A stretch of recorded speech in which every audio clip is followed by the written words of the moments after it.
din na namin pagkataan na maulang masaya na malakas. Pagkasan nito.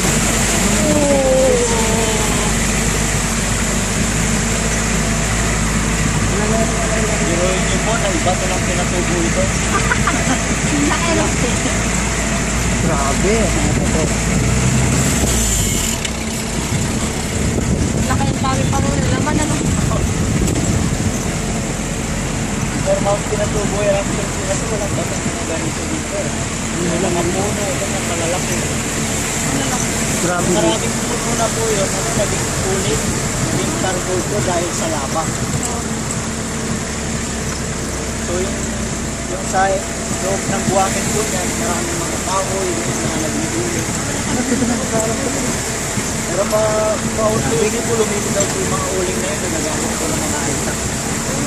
Yun po ang pinaka first class naman na uling. Opo, matagal ang baga. So ilang oras tumatagal yung uling na yun?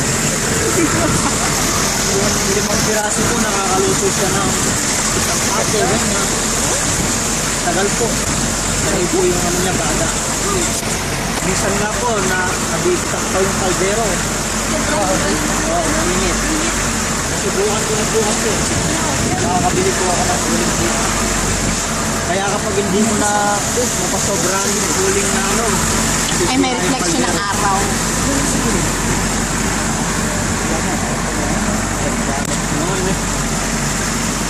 At least makita mo lang nila yung video kung ano ang nasa ano ng pinatubo. bawal din yung ating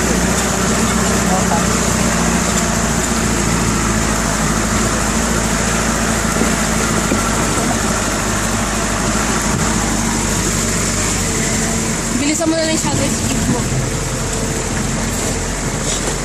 hindi na rin po yata sila naglakad.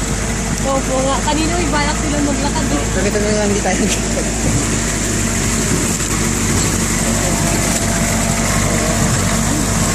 Mainit na po eh.